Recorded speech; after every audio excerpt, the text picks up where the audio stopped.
वाणी अमृतमय सुन जिनकी, भूति ब्रह्म को धारती नील कीजे। भूति ब्रह्म को। श्री राम जय जय राम।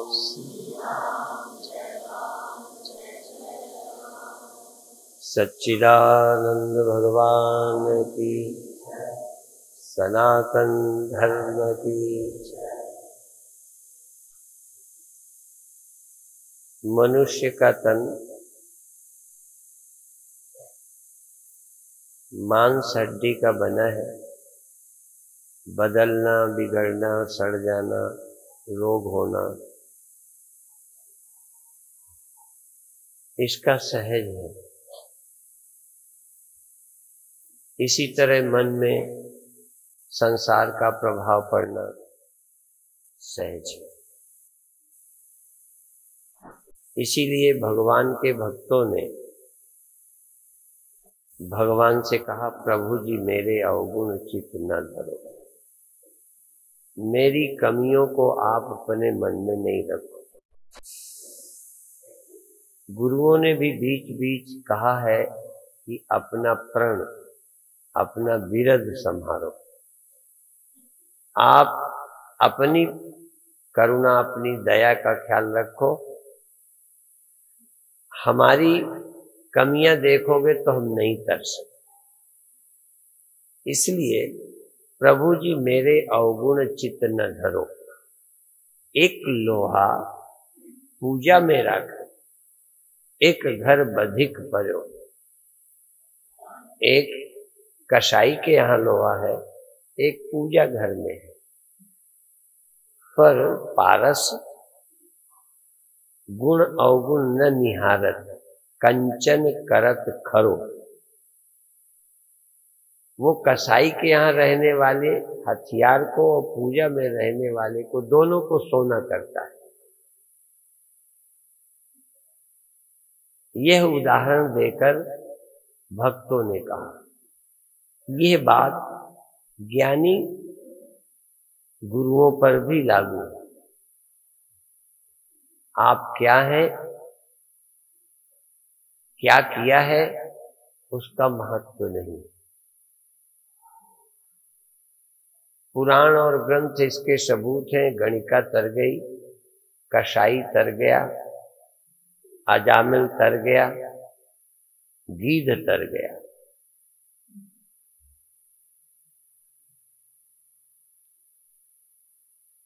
तरने में कठिनाई नहीं है, कठिनाई है गुरु की बात न सुनना। तो जैसे भगवान के साथ ये बात लागू है, ऐसे गुरु शिष्य के साथ है।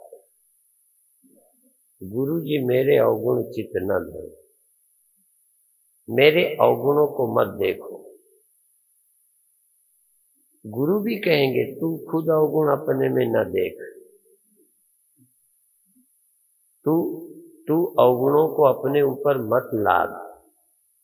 इंद्रियों के धर्मों को इंद्रियों के समझ, शरीर के धर्म को शरीर का समझ। अब शरीर के धर्म को तू अपना धर्म मानेगा तो मरेगा। गुरुओं ने तो कहा तू करता ही मत बन। गीता कहती है, नान्यम गुणेभ्यः कर्तारम यदा दृष्टानुपश्यति। इन कर्मों को गुणों का कर्म, गुणों के अतिरिक्त कोई करने वाला नहीं। गुणेभ्यश्च परम वेत्ति मद्भावम शोधिगच्छति। भगवान कहते हैं कि वो परमात्मा हो जाता है। मेरा रूप जैसा मैं हूं उसी भाव को प्राप्त होता है जिस दिन वह कर्ता अपने को नहीं जानता। गुरुओं ने भी कर्ता होने को मना किया है। इतनी छोटी सी बात कि तुम कर्ता नहीं हो, अब मान कैसे लोगे? असल में कुंजी यही है, यही गुरु की युक्ति है। युक्ति में मुक्ति करते हैं संत सुजान। बहुत छोड़ने पकड़ने का मामला नहीं है। अंदर हमारी समझ है कि हम पैदा हुए हैं, मरेंगे। हमारी समझ है कि हम करता है, कर्म हम करते हैं। जबकि गुरबाणी में मूल मंत्र जो है, मूल मंत्र एक ओंकार सतनाम कर्ता पुरुष निर्भव निर्वैर अकाल मूरत अजूनी भंग गुरु प्रसाद। वहां भी गुरु प्रसाद। असल में हम गुरु की जरूरत नहीं समझते। जैसी समझ है इसी को लिए फिरते हैं, समझ नहीं लेते। धन लेने को तैयार है, आशीर्वाद लेने को तैयार है, गुरु की समझ लेने को तैयार है। और समझ गुरु बिन समझ ना हो, गुरु बिन सुरत न सिद्ध, गुरु बिन मुक्त न पाओ। और सब कुछ बिना गुरु के मिल सकता है, पर मुक्ति गुरु के बिना नहीं मिल सकती। तुम कुछ कर भी लो, थोड़ा उजेला हो जाएगा, नींद आ जाएगी, आनंद कहीं मिल जाएगा, धन मिल जाएगा। इसीलिए तो ये भी कह दिया, शुद्ध दारा और लक्ष्मी। ये सुनी सुनाई बात है आपकी, मैं कोई नई नहीं बता रहा। सुन सुनकर पथरा भय, इतना सुन के हो गए हो कि अब सुनने का मन ही नहीं करता। ये तो सुनी सुनाई, पर सुन सुन करके समझदार नहीं थे। तो कह रहा था कि शुद्ध दारा और लक्ष्मी, इस दोहे में बड़ा मजेदार एक शब्द, पापी के भी। पत्नी पति के संबंध पापियों के भी हो जाते, बल्कि पापियों के आसान है। पुण्यात्माओं को तो ढूंढना पड़ेगा, तय करना पड़ेगा। पापियों का तो रोड चलते हो जाए। धर्मात्मा को कमाना पड़ेगा तो धन मिलेगा। पापी के तो बहुत आसान है, 1-2 साल में करोड़पति हो जाए। ये तमाम दिवाला निकल, तमाम स्मगलर, विश्व प्रसिद्ध ठग। इसलिए सूत दारा और लक्ष्मी, मंदिर वालों के चाहे न हो ना, कई के दर्जनों होते ही चले जाते हैं, रुकते ही नहीं। कई को मनाना पड़ता है। सुत दारा और लक्ष्मी पापी के भी, ऐसा नहीं कि पापी के ही होए, ऐसा अर्थ मत करना। पापी के ही होए नहीं तो फिर जितने धनी हैं सब पापी ही हैं। लेकिन पापी के भी ये हो जाता है। पर संत समागम, हरि कथा, सचमुच परमात्मा की कथा, सचमुच। अब ये थोड़ा सा झंझट है। परमात्मा की कथा बड़ी दुर्लभ है, क्योंकि कैसे मैं समझाऊं। अब बहुत कानून बने हैं, नहीं अयोग्य डॉक्टर भी डॉक्टरी कर रहे हैं, नहीं करते। अयोग्य मास्टर भी मास्टरी करते, अयोग्य गुरु गुरुवई भी करते। ये विभाग बेईमानी से बचा नहीं है। जिनको 100% भगवान से कोई ज्ञान नहीं है, वो भी कथा करते, उसमें है दिक्कत क्या? और तुम कथा सुन के समझ लेते हो इनको भगवान का पता है। इसलिए 2 चीजें बहुत दुर्लभ है, संत संत समागम अर्थात संतों का मिलना। संतों का मिलना बड़ा कठिन। आप कहोगे खूब मिलते तो हैं, भारत में संत कम है क्या? किसी पत्रकार से पूछना, किसी नास्तिक से पूछना, वो कहते हैं करोड़ों हैं। वो जितने हरिद्वार में भिखारी, कंगले, मांसाहारी, जितने गंदे लोग हैं, सब भिक्षा को निकलते हैं और लोगों की निगाह में सब संत हैं। बताओ, कुछ दिनों में संत ही होंगे, संत तो भारत में होंगे ही नहीं। संत समागम हरि कथा, संत का मिलना बड़ा दुर्लभ है, बहुत कठिन है संत का मिलना। अभी हमारे गुरु भाई कहते थे, मुझे भी उसी कैटेगरी में ले लो। मेरे गुरु भाई कहते थे मुझे संत बना दो, बस आशीर्वाद दो, मैं संत बन जाऊं। कितना कठिन है संत बनना। के संति संतो, के संति संतो खिल वीतरागा अपास्तमोहा शिव तत्वनिष्ठ। संत कौन है? जिसके राग खत्म हो गए। के संति संतो अखिल वीतरागा, संपूर्ण राग समाप्त हो गए, कहीं कोई आसक्ति नहीं, धन में, पद में, प्रतिष्ठा में, देह में। अखिल आसक्तियों का जिससे छुटकारा, मुक्त हो गया। खिल वीतराग अपास्तमोह, मोह को जिसने परास्त कर दिया, मोह रूपी दुश्मन को जिसने मार दिया।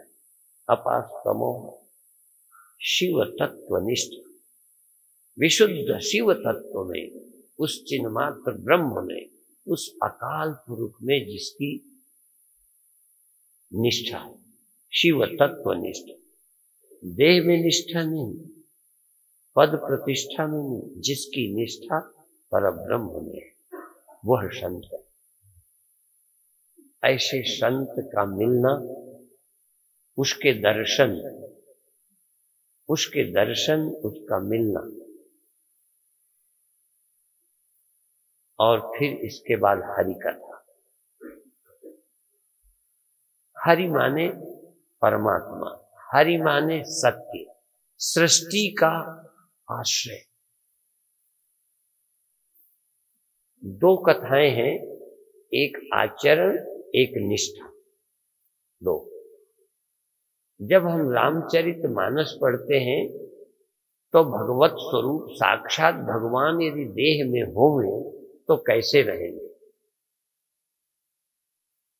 जो शिव तत्व को उपलब्ध हो गए, शिव जिनका इष्ट है, जिस राम का, जो राम शिव में जीते हैं पर शरीर है, जो आत्मा राम है, आत्मा राम, राम ही नहीं, आत्मा राम है पर उनके शरीर, वो कैसे काम करते हैं, कैसे रहते हैं? यदि किसी कारण पिता वचनबद्ध होने के नाते घर से निकालता है तो निकलने को तैयार। और राम के भाई कैसे हैं? भरत 14 वर्ष के बाद आते हैं तो वैसे ही गद्दी छोड़कर उन्हें दे देते। आज कोई भरत होते तो लौटते में रास्ते में ही बदमाश लगा के मरवा दे।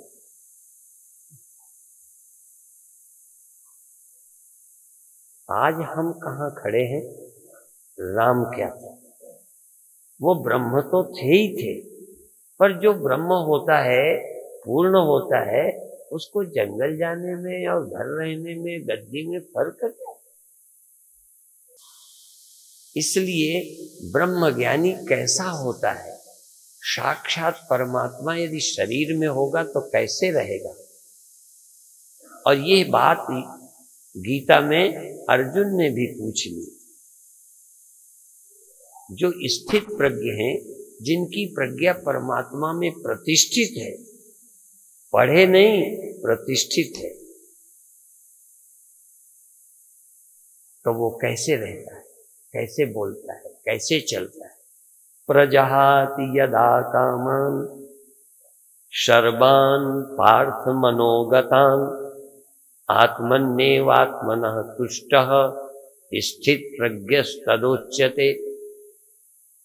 भगवान ने कहा कि समाधिस्थ होकर तुम काम करो। तो तुम्हारे जैसे भी आज देश में लाखों हैं जो समाधि का एक ही अर्थ जानते हैं कि समाधि में न कोई सुनता है, न बोलता है, न हिलता है, न श्वास चलती। भगवान ने जब कहा समाधिस्थ होकर युद्ध कर, तू आत्माराम होके काम कर, युध्यस्व विगत ज्वरः, तू बिना जले अशांत अतृप्त होके युद्ध न कर। अंदर कोई कमी नहीं है, जैसे कोई काम करता है शांति से। आज तो हम पूजा पाठ भी शांति से नहीं करते, उस समय भी जाने कितनी चिंताएं लिए रहते हैं। कृष्ण कहते हैं अर्जुन को, तू युध्यस्व, तू युद्ध कर, पर अंदर कोई ताप, जलन, ईर्षा न हो। जैसे एक डॉक्टर ऑपरेशन करता है, दवा देता है, ऑक्सीजन देता है, खून की बोतल चढ़ाता है, बड़ा शांति से। ऐसे तू संसार दुखी मानव के उद्धार के लिए युद्ध करना पड़े, आतताइयों से धरती खाली करना पड़े, तो बिना किसी जलन द्वेष के तू अपना काम कर। युध्यस्व विगत ज्वरा। अर्जुन कहता है कैसे करूंगा? इस समाधिस्थ पुरुष, समाधि में लीन पुरुष कैसे बोलता है, कैसे चलता है, कैसे काम करता है? अभी तक हम सब लोग ध्यान में आंख भी नहीं खोलते। बाहर की आवाज सुनाई पड़े तो ध्यान को अधूरा मानते हैं। बाहर का पता चल जाए तो हम समझते हैं हमारी समाधि नहीं है। पर कृष्ण कहते हैं तू समाधिस्थ हो जा, फिर युद्ध कर। यदि ये नमूना देखना है तो श्री गुरु गोविंद सिंह जी का देखिए।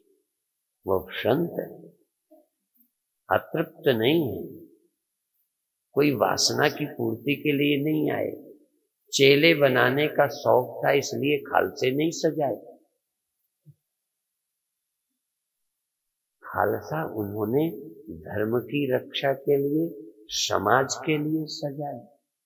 खालसों की निष्ठा इसलिए कि खालसे भी मुक्त रह के काम करें। खालसा मेरो रूप है खास।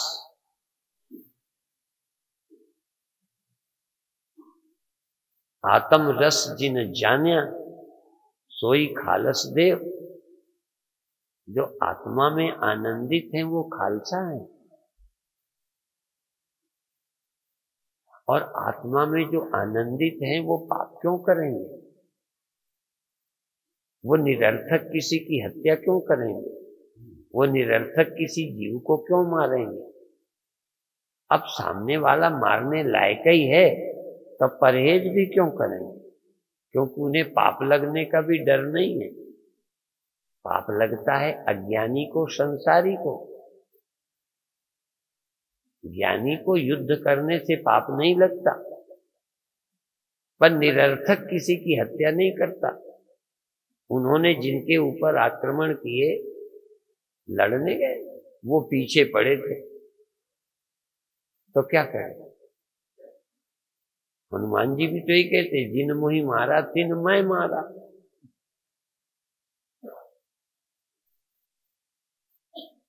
तुम पीछे पड़े हो,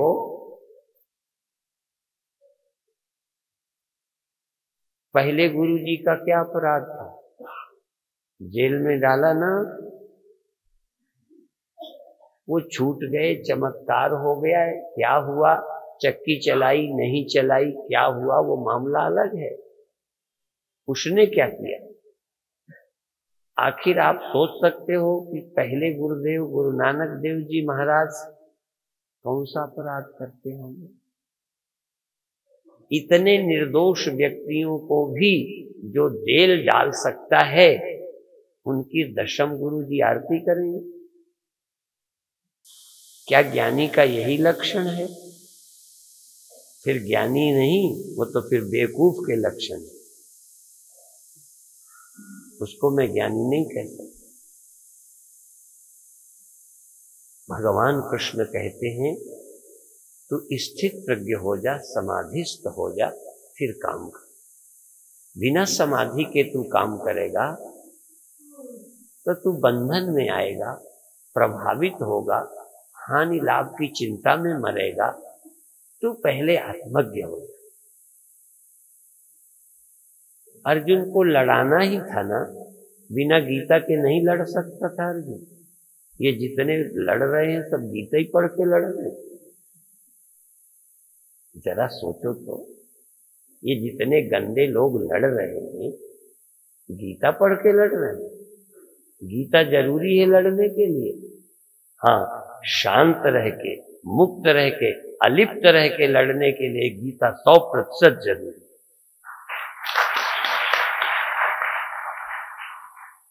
अलिप्त रह के गृहस्थी करना, अलिप्त रह के दुनिया में रहना हो तो गीता आवश्यक। गृहस्थी करने को सिर्फ गीता चाहिए क्या? ये कुत्ता बिल्ली गीता पढ़ते हैं? शादी करने, बच्चे करने के लिए गीता जरूरी है? हाँ, मुक्त रह के यदि गृहस्थ रहना है तो गीता जरूरी है। मुक्त रह के यदि संसार में रहना है तो गुरुवाणी जरूरी है।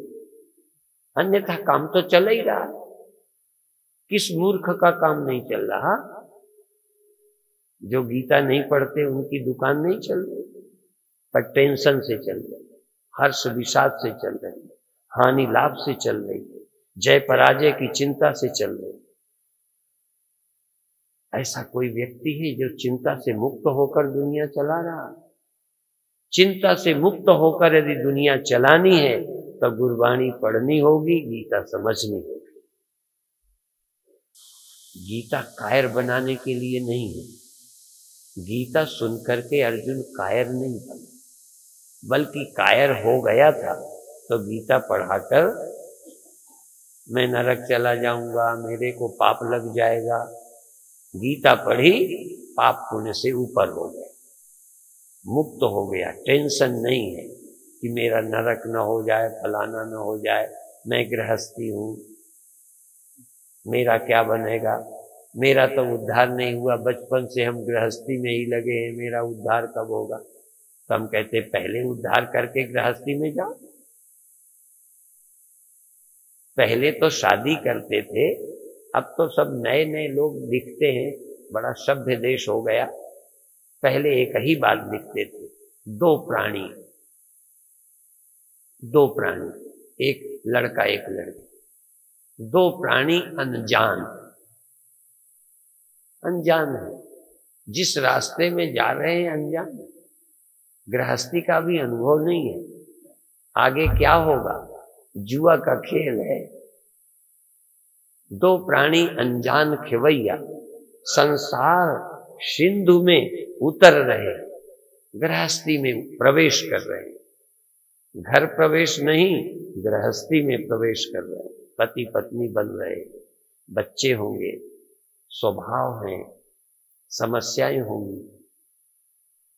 मजा ही मजा नहीं है शादी में। जैसे युद्ध में हार भी हो सकती है, जीत भी हो सकती है, हानि लाभ सब होते हैं। लड़का पैदा होके रह भी सकता है, मर भी सकता है। तो गृहस्थी के रास्ते में ज्ञान नहीं चाहिए।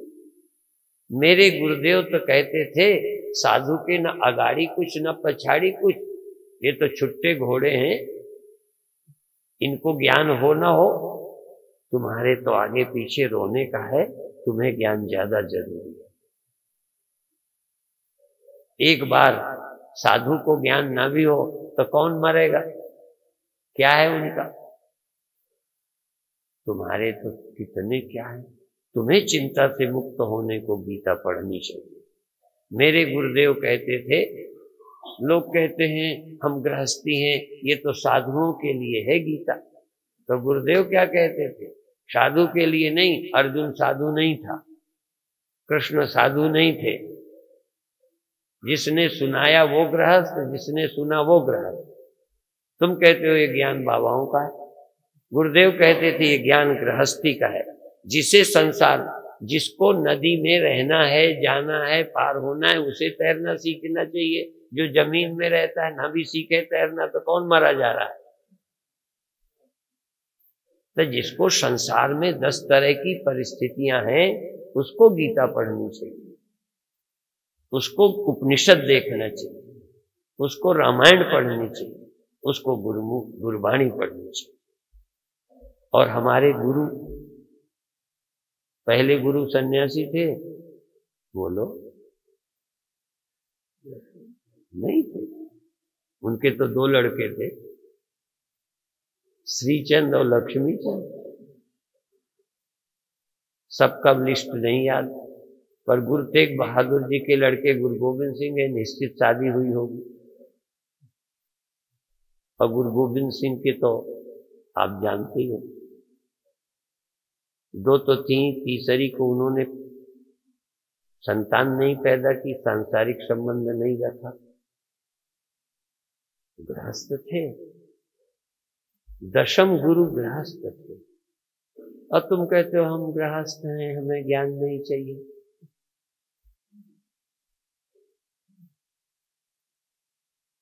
यदि तुम्हें ज्ञान नहीं चाहिए तो तुम सुखी नहीं रहोगे। इसलिए गृहस्थ को जरूर ज्ञान चाहिए, गीता चाहिए, गुरुवाणी चाहिए। भगवान कृष्ण गीता के कारण, गीता पढ़ने के कारण नहीं, जरा ध्यान रखना। कई गीता पढ़ के ज्ञान प्राप्त करते हैं, कई के ज्ञान से गीता निकली है। यदि ज्ञानी नहीं होते तो गीता कहीं पढ़ के लिखी है क्या? कहीं टेप रिकॉर्डर है भगवान कृष्ण? भगवान कृष्ण टेप रिकॉर्डर है जो गीता ऐसे निकल पड़ी। गीता उनके जीवन से निकली, निष्ठा से निकली। जैसे वृक्ष बीज में से निकलता है, गीता भगवान से निकली। भगवान साक्षात गीता स्वरूप है। और भगवान कृष्ण कहीं न मिले ना तो गीता पढ़ना तो कृष्ण मिल जाएंगे। बिना गीता के जो कृष्ण हैं वो तुम्हें सच्चे नहीं है। सच्चे कृष्ण क्या है? ऐसे तुम देखोगे तो कृष्ण एक आदमी नजर आएंगे, और गीता पढ़ोगे तो कहेंगे यो माम पश्यति सर्वत्र सर्वम च मयि पश्यति तस्याहं न प्रणश्यामि सच में न प्रणश्यति। सारी दुनिया मुझसे हुई है, ये बोल रहे हैं। जिससे सारी दुनिया निकली है, दुनिया रहती है, दुनिया खो जाती है, वो है भगवान। उनका पता कहाँ चलेगा? कृष्ण को देखकर ना, गीता को पढ़। इसलिए अर्जुन को कृष्ण तो दिख रहे हैं पर भगवान नहीं दिख रहे। अर्जुन को एक आदमी तो नजर आ रहे हैं, एक मित्र तो नजर आ रहे हैं, एक आदमी तो नजर आ रहे हैं, 2 पैर वाले मुकुट बांधे दिख रहे हैं, लेकिन ये सारी सृष्टि के पिता हैं, ये नहीं दिखता। किसी को नहीं दिख सकता बिना गीता के। और संत भी जब तक उनको सुनोगे नहीं ना, संत भी आदमी से ज्यादा कुछ नहीं। सुनोगे तो पता चलेगा ये संत क्या चीज होती। जो गीता सुनते हैं उन्हें पता चलता है ये भगवान क्या चीज। भगवान कोई आंखों से दिखते हैं? आंखों से दिखते होते तो अर्जुन की आंखें बंद थी क्या? अर्जुन को कृष्ण भगवान क्यों नहीं दिखे? और थोड़ा जब समझ आई तो कहते मेरे से भूल हुई, मुझे माफ करो। सखेति मत्वा प्रशुभम यदुक्तम, हे कृष्ण हे यादव हे सखेति, अजानता महिमानं तवेदम, मया प्रमादात प्रणयेन वापि। भगवान राम को देखना, भगवान कृष्ण को देखना, ऐसे तो इन आंखों से भी लोग देखते होंगे। अर्जुन को भी इन आंखों से दिखे, फिर क्यों कहते हैं कि मुझे लोग नहीं देखते? मैं तुझे दिव्य दृष्टि दूंगा, मैं तुझे समझ दूंगा, तब तू मुझे देखेगा कि मैं भगवान हूं, सृष्टि मुझसे हुई है। ऐसे नहीं दिखेगा। ऐसे तो तू देखेगा ये भी पैदा हुए। पैदा हुए कृष्ण सब देख सकते हैं, पर सारी सृष्टि को पैदा करने वाला कृष्ण तो गीता से ही दिखाई पड़े।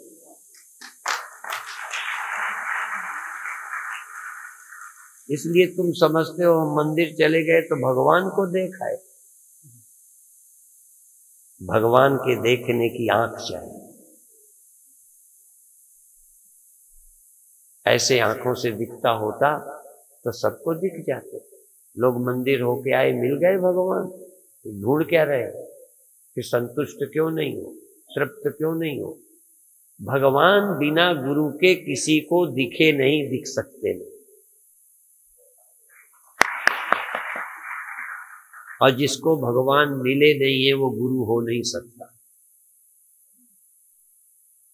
जिसे भगवान, कई लोग मुझसे पूछते हैं आप तो सचमुच मिल गए? पूछते हैं, बड़े भोले हैं पर सच्चे।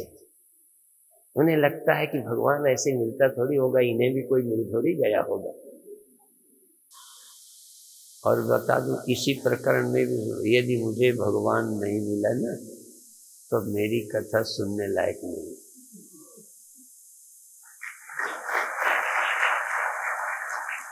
कम से कम मिले का भरोसा ही कर लो तो सुनो। मिला कि नहीं मिला, तुम्हें भरोसा हो कि हाँ इन्हें मिला है, ऐसा लगता है तो कथा सुनो। और यदि ये भरोसा होगा ना तो थोड़े दिनों में मुझे मिला कि नहीं तुम्हें ही मिल जाएगा।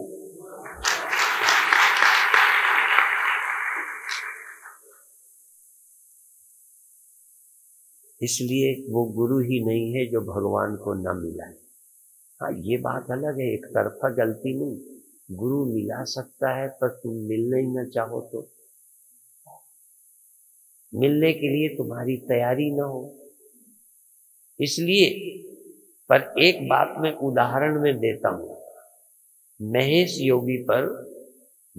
योगी पर अमेरिका में कई केस मुकदमे चलते हैं। कई विदेशियों ने उन पर केस दायर किया है कि इन्होंने हमको दीक्षा दी थी, $1000 लिया था, और इस शर्त पर कि तुमको हम जमीन से उठना सिखा दें। एक पर्चे में छाप दिया। एक प्रेमानंदा नाम की है लॉस एंजलिस में, कुछ डॉलर लिखे थे कि $100 सभा में आने के, तीसरी आंख खोलेंगे। मैंने कहा मुझे महेश योगी की तरह न फंसा देना। मेरी बिना अनुमति के पर्चे में मत छापो कि मैं कुंडलनी जगाऊंगा कि तीसरी आंख खोलूंगा। मैं कहूं तो छापो, तुम छाप दोगे फंस मैं जाऊंगा। महेश योगी ने जमीन से उठने के लिए दीक्षाएं दी, उनको लाभ नहीं हुआ, ऐसा नहीं, लाभ हुआ, पर उन्हें लगता है ये झूठ है, उठे तो है नहीं। तो मैं कहता हूं, मैं कानून नहीं जानता, पर मैं कहता हूं कि यदि महेश योगी के सब चेले न उठते, 2-4 चेले भी उठ जाते तो उन पर केस न बनता। सब उठ जाएं जरूरी नहीं। वो एक तर्क देते कि इन्होंने ईमानदारी से नहीं किया, मैं क्या करूं, देखो इन्होंने किया, ये उठ गए। और चलो एक भी चेला ईमानदार नहीं है, कलयुगी हैं, नहीं उठे, महेश योगी खुद ही उठ जाए तो केस नहीं बनेगा। नहीं समझ, यदि वो उठ जाएं तो कहेंगे उठने की विद्या है, तुम नहीं करते, मैं क्या करूं, तो केस नहीं बनता, वो छूट जाते। इसलिए अमेरिका नहीं जाते महेश योगी। आप ये मत समझना साधु पे केस नहीं बन सकते। भारत भी एक दिन साधुओं पर भी केस करना शुरू कर देगा। 90% महात्माओं का बताया परमात्मा तर्क की कसौटी में ही खरा नहीं, तर्क की कसौटी में खरा नहीं। परमात्मा किसे कहते हैं? जिससे सृष्टि हुई हो, जिसमें सृष्टि रहती हो, जिसमें सृष्टि लय हो जाए, उसका नाम परमात्मा। परमात्मा कोई आदमी का नाम नहीं है कि स्वामी परमानंद साक्षात परमात्मा। और हूं दूसरी सब, यदि मैं साक्षात परमात्मा हूं तो आदमी नहीं हूं, ये ध्यान रखना। यदि आदमी हूं तो परमात्मा नहीं, क्योंकि ये पैदा हुआ है। जो पैदा हुआ है वो परमात्मा नहीं, बल्कि परमात्मा वो है जिससे सब पैदा हुए, जिससे ये भी पैदा हुआ, ये मन भी पैदा हुआ, ये ख्याल भी पैदा हुए, स्वप्ने भी, संपूर्ण सृष्टि जिससे पैदा हुई है उसका नाम परमात्मा। और वो हमें मिला है, तुम्हें भी मिल सकता है। कहाँ रहता है? तुम्ही में रहता है। काहे रे बन खोजन जाई, सर्व निवासी सदा अलेपा, तो ही संग समाई। पुहुप मध्य ज्यों बास बसत है, मुकुर मध्य जस छाई, तैसे ही हरि बसे घट ही खोजो।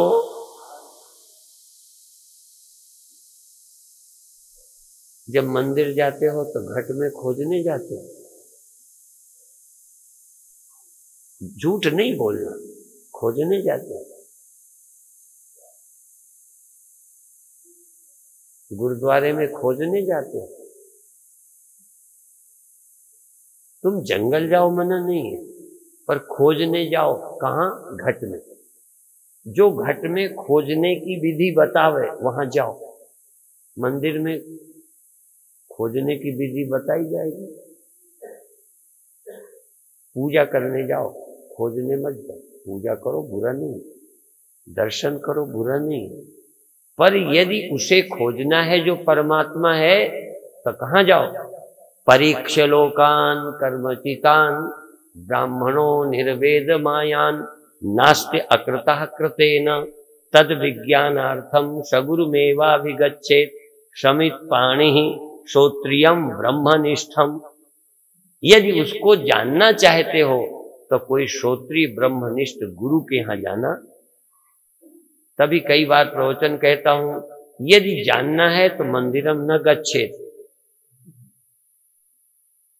गुरुम एव अभिगच्छेत्। और सब गुरुओं के पास नहीं, दुकानदारों के पास नहीं, श्रोत्रियम ब्रह्मनिष्ठम। जो श्रोत्रिय ब्रह्मनिष्ठ हो, जो उसको साक्षात अपरोक्ष हुआ हो, उसके पास जाना, वो तुमको मिलाएगा। और उसके पास जाकर केवल पूछने जाना, पूछने जाना। इसलिए नहीं कि स्वामी जी इस लड़के, थोड़ी देर मैं काम में लगी हूं, इस लड़के को खिला दो। यद्यपि लड़के को अपन खिला सकते हैं, पर क्या हम इसी के लिए जन्मे? लड़का खिला सकते हैं, हमें खिलाना आता है। तुम आओ, कह दो स्वामी जी हमारी ये खाट टूट गई है, जरा इसे सुधार दो। कोई गुरु काम करने से परहेज नहीं करता, लेकिन उसका कीमती समय, उस ज्ञानी के कीमती समय को तुम फालतू की बातों में क्यों बर्बाद करवाते? कई बार जब तुम चरण डलवाते हो ना, तब भी मुझको खुशी नहीं होती। जितनी देर में चरण डलवाया ना, जितनी देर में मेरा मुंह डलवाया, उतनी देर में मेरी वाणी डलवा लेते।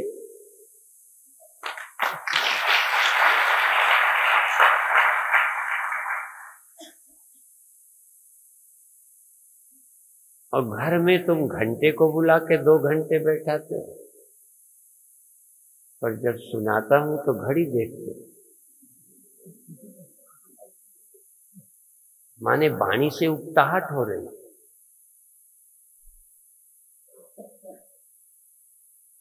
कल हम गए थे, किनके पास गए? शाम को प्रवचन थे,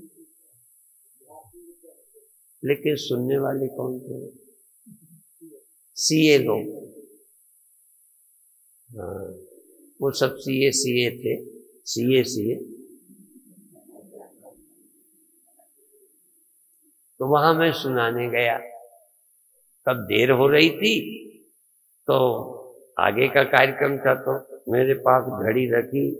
अब मैं तो जब बोलने लगता हूं तो लोग मुझे कहते हैं बिगड़ा नल। बिगड़ा नल जानते हो? बहता ही रहता है, कोई पिए चाहे ना पिए। हाँ, तो हमें कोई छेड़ दे तो फिर हम छोड़ते ही नहीं। हमारे गुरुदेव 100 वर्ष से ऊपर के हो गए। कोई ज्यादा तर्क करने वाला मिले, खड़े खड़े बात चले, तो उसका हाथ पकड़ के समझाने लगे। अब वो बेचारा सोचे कब बाबा छोड़े।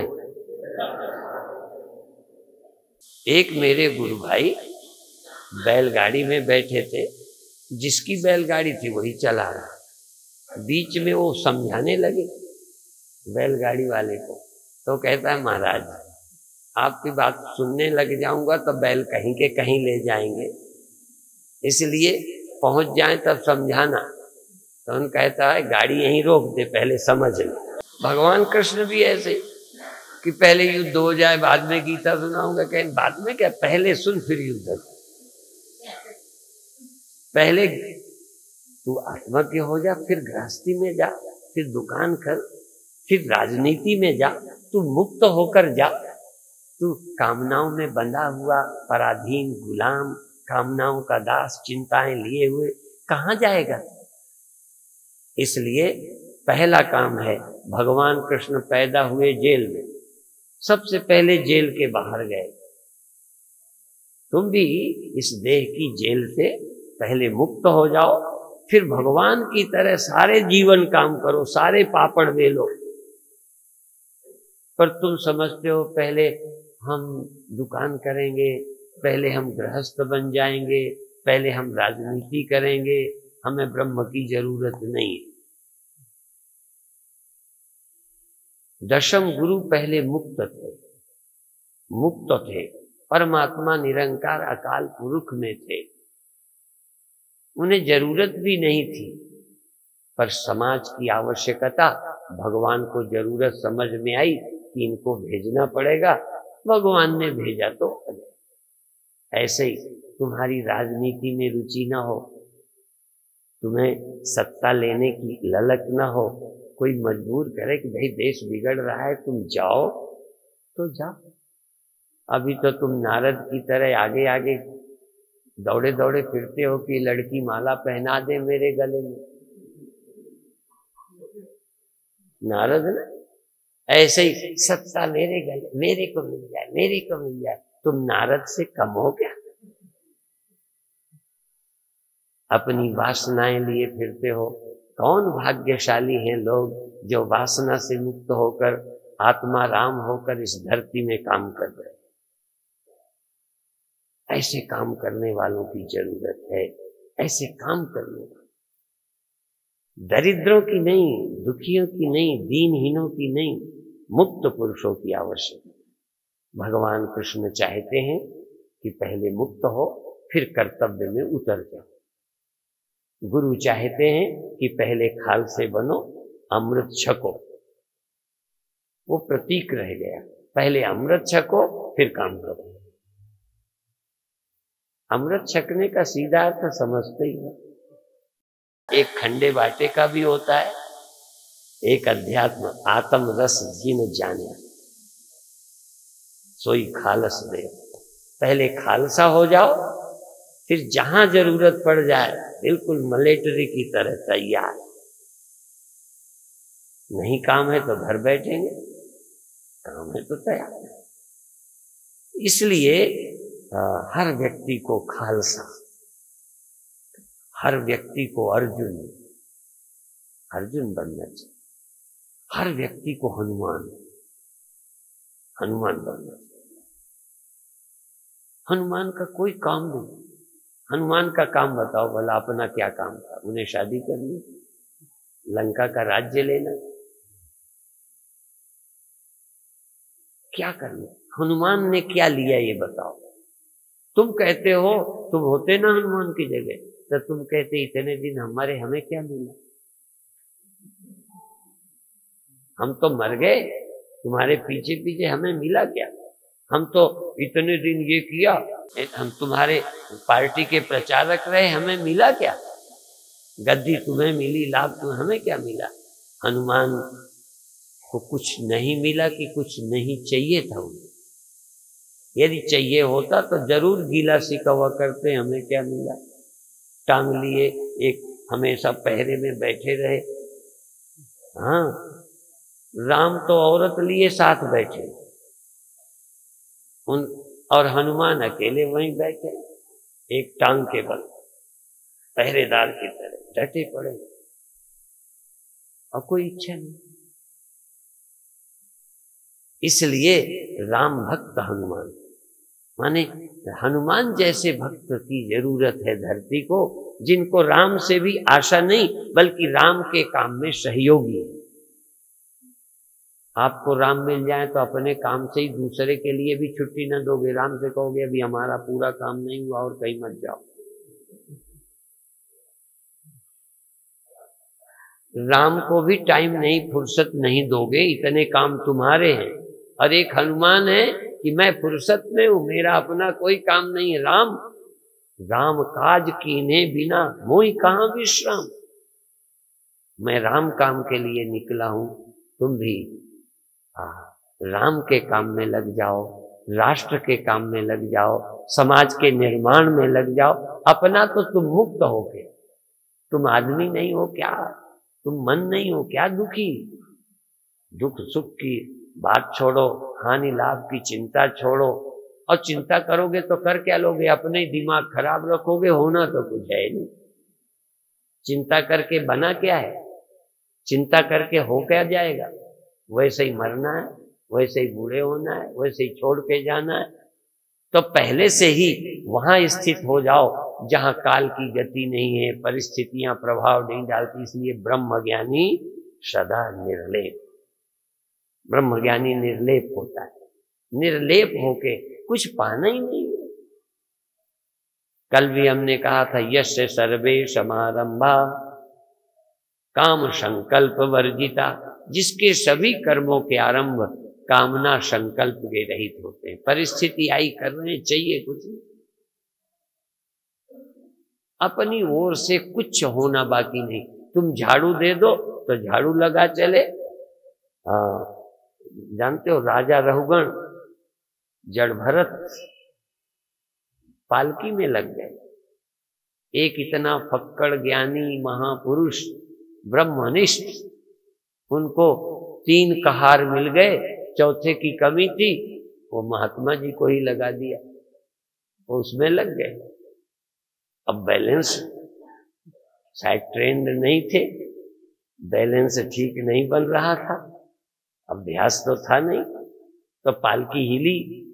तो रहुगण कहते हैं ठीक से चलो भाई, कौन गड़बड़ करता है? तो 3 में बोले कि यही अनट्रेंड है, नया है ये, इसी से गड़बड़ हो रही है। तो राजा रहुगण क्या बोले? किम तो स्तनम बाधती, क्या तुम्हारा कंधा दुखता है, दर्द करता है? संस्कृत जैसे हम लोग पंजाबी बोलते हैं ना, तो उच्चारण सही नहीं होता, क्या करें? पंजाबी की जबान हमारे को आई नहीं, बचपन से आती तो बोल लेते। कितना बोले हिंदी का पुट आ जाता है। और तुम कितना हिंदी बोलो हम जान जाएंगे तुम पंजाबी हो, पता चल जाता है। क्योंकि आधा अक्षर खा जाओगे, आधा बोलोगे, पूरा नहीं बोलोगे, बबेक बोलोगे और निर्विकल्प बोलोगे, कल्प निर्विकल्प नहीं बोलोगे, तो पता चल जाता है। तो रहुगण ने कहा किम तो स्कंदम बाधती, क्या तुम्हारा कंधा दर्द करता है? तो जानते हो रघु क्या बोले वो जड़ भरत, कहते हैं न स्कंधम बाधते राजन। बाधती बोले थे, संस्कृत में बाधती नहीं है, बाधते, क्योंकि कहीं कहीं पठती पठता पठंती बनता है, लिखती लिखता लिखंती, तो पर कहीं बाधती न बन के बाधते बनता है। तो उन्होंने कहा, तो रहुगण ने तो कहा कि तो स्कंदम बाधती, तो कहते हैं नहीं, स्कंदम न बाधते राजन, स्कंध तो दर्द नहीं करता पर बाधती, बाधते, ये जो बाधती बोले हो ना, ये जरूर दर्द करता है कि इतने पढ़े होकर के तुमको बोलना नहीं आता। इतने विद्वान पालकी में लगे हैं, पालकी से वो उतरे तो फिर पूछते भी हैं, कहते हैं क्या दर्द करे, ये भी एक जड़ है, ये भी जड़ है, मैं चेतन हूं। ज्ञान देना शुरू किया, रहुगण को वहीं ज्ञान देते, श्रद्धा से हाथ जोड़ के पहले नहीं, पहले सवारी गांठ। कई ऐसे हुए, ऐसे ऐसे पलटू दादू ऐसे ऐसे संत हुए, जंगल में रहते हैं, किसी ने उनकी महिमा सुनी, चेला बनने की तैयारी कर ली, चेला बनने। अब वो कहीं कमंडल लेके जंगल शौच जा रहे थे, रास्ते में उस जो चेला बनने जाता था उन्हीं से पूछ लिया कि यहाँ कोई दादू रहते हैं, पलटू रहते हैं, से पूछा। कहने लगे क्या है? कहने मंत्र लेना है। अरे कहने क्या जाते हो ठग के पास, वो कोई अच्छा थोड़ी है, खुद ही बोल दिया। तो उन्होंने समझा, वो तो श्रद्धा से जा रहा था, उन्होंने समझा हमारे जिसको गुरु बनाना है उसकी निंदा किए, उनको थप्पड़ लगा दिया। थप्पड़ लगाए, वो अपना शौच चले गए, कोई कहा कुछ नहीं, थप्पड़ खा के चले गए। ये वहां पहुंचे कि उनके दर्शन करने, मंत्र लेने आए, वो कहाँ गए? कहने वो तो शौच गए हैं, चट्टी गए हैं। अब उसको लगा कि ये तो वही है जिनकी मैं सेवा पहले ही कराया। अब बड़ा घबराया कि जब लौटेंगे तब क्या होगा। जब लौटे तो हाथ जोड़ा, माफ करो मैं तो गुरु बनाने आया हूं आपको। कहने अच्छा है, बर्तन खरीदने के पहले बजा के देख लेना चाहिए। बजा के देख लिया, ठीक हूं। हाँ, तो गुरु की भी कसौटी, लोभी हैं, लालची हैं, अभिमानी हैं, मानी हैं, दुकानदार हैं कि ज्ञानी हैं। हाँ, इसलिए गुरु करे जान के, पानी पिए छान के। अब आपके मन में आएगा कि गुरु बना लें। देखो ध्यान रखना, गुरु नहीं बनाना, गुरु मानना, गुरु मान करके सुनना, और जो गुरु कहें उसको हृदय में धारण करना, वही है। बाकी चुल्लू भर पानी लेके ऐसे मंत्र वंत्र तो रोज चलते हैं सब। तुम कहीं सुनने हो कि गुरु अब बना ले, बहुत अच्छे महात्मा है, यदि मैं तुम्हें अच्छा लगता हूं तो सुनो मेरी बात, ध्यान दो। हाँ, क्योंकि मंत्र देने और किसी का मंत्र लिए हैं तो मैं व्यास गद्दी से बोलता हूं, मंत्र कोई गलत नहीं है। इसलिए जो मंत्र किसी का लिए हो वही लिए रहो, बदलने की जरूरत नहीं है। न गुरु बदलने की जरूरत, न मंत्र। समझ बदलना है तो सुनते रहोगे तो कोई न कोई ज्ञानी की बात से तुम्हारी समझ बदल जाएगी। श्रद्धा की शुरुआत होती है। रहुगण को श्रद्धा हो गई, अब श्रद्धा से सुनने लगा। पहले समझाने लगते कि मैं ये पालकी में लगाते हो मैं महात्मा हूं, तो कह देते हमने बहुत महात्मा देखे हैं, ऐसे तुम्हारे जैसे बहुत देखे। वो तो बाद में समझ आए। इसलिए महात्मा के पुलंदे लेके नहीं, आपके आचरण से अपने आप आपका मस्तक झुक जाएगा और जहां से लेना चाहिए वो ब्रह्म विद्या आप प्राप्त कर सकोगे। इसलिए अंत में 2 शब्द और कहूं फिर समाप्त करूं। क्या करना है? एकांत में बैठकर थोड़ी देर चैतन्य रहकर, आंख सहित हो तो चेतन, आंख रहित हो तो चेतन, कान सहित तो चेतन, कान रहित, मन सहित या मन रहित, जहां पर तुम हो सजग रहो। धीरे धीरे सब चीजें छूटती जाएंगी और तुम आत्मा को उपलब्ध हो जाओ।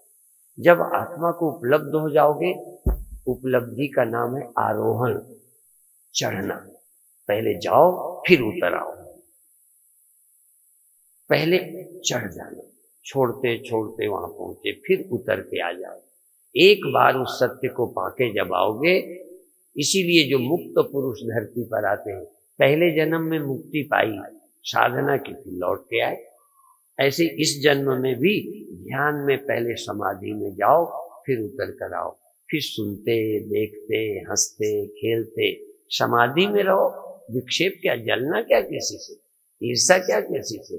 सहज पवित्र होकर, निर्मल होकर साधो सहज समाधि भली, साधो सहज समाधि भली।